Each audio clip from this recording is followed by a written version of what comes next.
Tapi saya sendiri sebagai orang Papua agak bingung sebenarnya, karena orang Papua misalnya kami tidak kenal dengan beras sebelumnya. Beras itu baru. Jadi waktu bicara kedaulatan pangan untuk siapa dan apakah skala luas ini dibutuhkan dengan mengorbankan tanah-tanah milik masyarakat yang tinggal di sana. Kami juga masuk ke kawasan hutan. Nah, wajar aja ekskavator perusahaan itu masuk dan tidak bisa keluar. Karena kami aja, saya sampai sepinggang bang, itu nyebur karena rawa dan ini. Dan kaki saya dengan teman saya yang ke sana itu habis. Kenapa pemerintah dengan mudahnya memetak-metakan area di Papua untuk bangun proyek tanpa minta izin, tanpa kasih suara, dan tanpa ajak kami untuk terlibat di dalam ruang diskusi.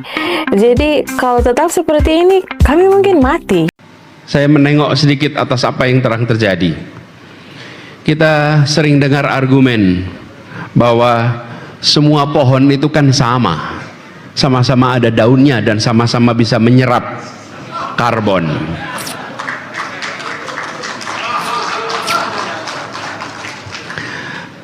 Sering dengar bukan? Ya, secara teknis memang benar.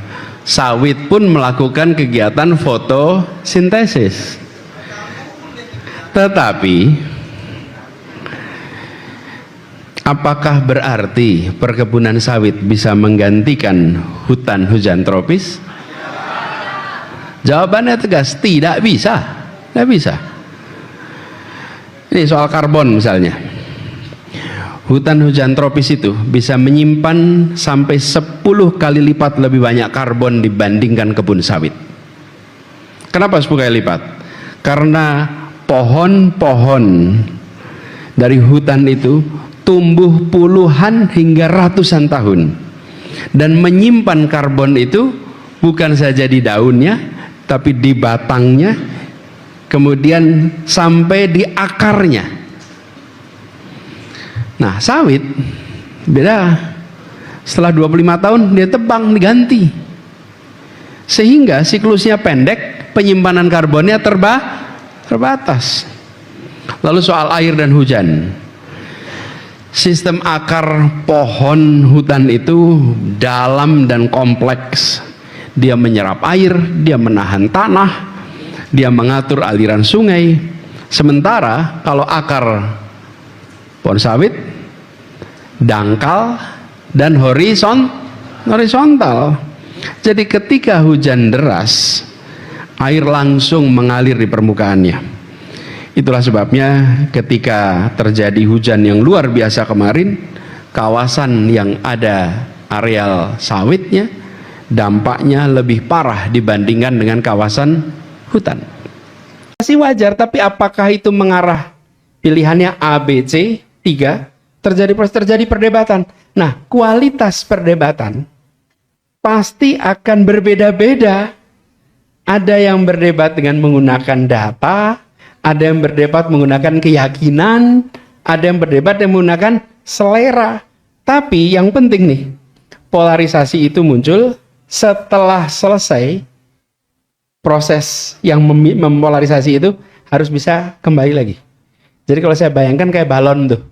Balon itu dipegang, kalau dipegang tengahnya dia akan terpolarisasi menjadi 2. Tapi begitu selesai pemilunya, lepas dia akan utuh jadi satu lagi. Nah, bagaimana cara menjaga supaya kembali? 1, yang menang merangkul semua. Merangkul semua. Merangkul itu bukan kemudian membawa ke dalam pemerintahan, bukan. Merangkul itu artinya semua terlayani dengan baik. Jangan ada begini, ini era Orde Baru terjadi. Ada desa-desa yang tidak ada listriknya. Kenapa? Karena di desa itu selalu PDI yang menang. Di desa itu P3 yang menang. Itu desa yang menang P3 dan PDI zaman Orde Baru, nggak ada listrik. Itu yang saya maksud dengan dia menghukum, bukannya merangkul. Nggak boleh itu. Yang kedua, yang dikalahkan menghormati keputusan. Walaupun tidak selalu prosesnya itu kita rasakan sebagai free and fair. Tapi saya kemarin bilang, saya akan gugat waktu Pilpres, saya akan gugat sampai MK. Tapi begitu MK memutuskan, maka saya akan katakan saya akan taat pada putusan MK. Kenapa? Ya inilah negara hukum.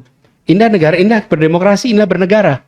Apakah kita puas? Kita tidak puas. Tapi bukan berarti tidak menghormati putusan.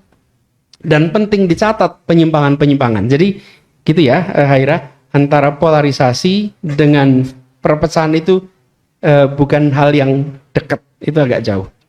Nah, tugas negara, pemenang, menjaga polarisasi jangan jadi friksi. Friksi jangan jadi konflik.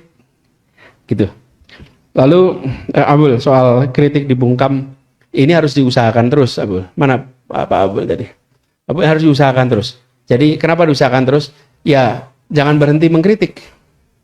Dan saya ingin menghimbau kepada yang memegang kewenangan di seluruh Indonesia, jangan pernah pandang kritik itu sebagai satu musuh yang harus ditiadakan. Justru kritik itu adalah momen untuk memberikan jawaban. Kenapa teman-teman banyak jawaban? Teman-teman, ini pengalaman saya di Jakarta. Kami sering berterima kasih sekali dengan hal-hal yang oleh buzzer-buzzer. Waktu itu eranya buzzer luar biasa. Apapun yang dikerjakan ada buzzernya di situ. Apa saja. Tapi kita sering berterima kasih. Justru dengan munculnya itu membuat kita punya ruang untuk melakukan penjelasan yang didengar publik. Itu kesempatan bagi negara, bagi pemerintah. Oh ya, kesempatan emas itu untuk menjelaskan. Kenapa? Karena antara yang bersuara dan yang mendengarkan jauh lebih banyak yang mendengarkan. Banyak yang tidak tahu ketika, ini seperti contoh nih, Jakarta ini sumur resapan sempit ramai. Ketika diramaikan sumur resapan, yang meramaikan dengan penjelasan kita, apa yang terjadi? Awam yang tidak pernah mengikuti, tidak pernah tahu soal itu, justru mereka menjadi mendengar karena itu diangkat sebagai kritik.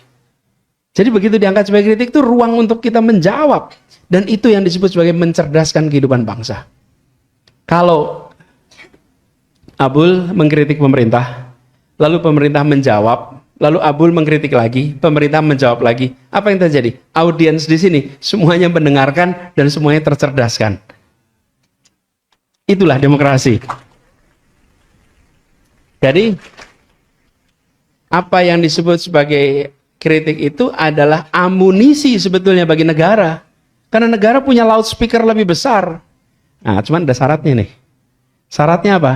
Kebijakannya dibuat menggunakan data. Oke, menggunakan data.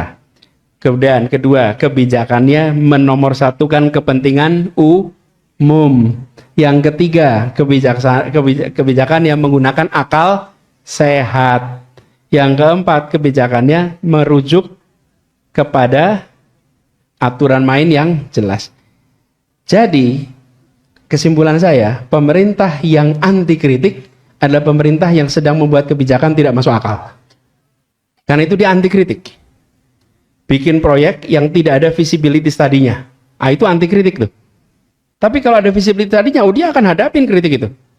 Tapi kalau tidak ada data, tidak ada akal sehat, oh dia akan anti kritik.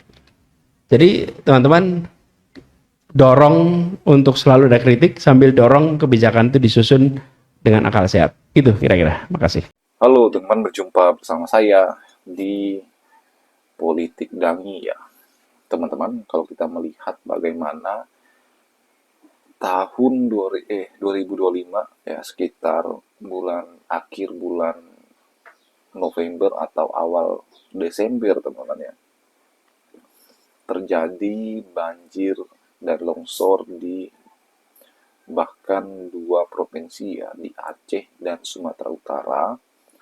Banjir dan longsor ini menewaskan banyak orang ya, kemudian korbannya sangat banyak, dan banyak aktivis ya, perdebatan di media sosial ini diduga akibat penebangan hutan, pengundulan hutan ya, aktivitas manusia yang membuat sawit teman-teman. Dan ini menjadi kritikan ya bagi pemerintah. Namun setelah itu ya, bagaimana komitmen pemerintah ingin membuat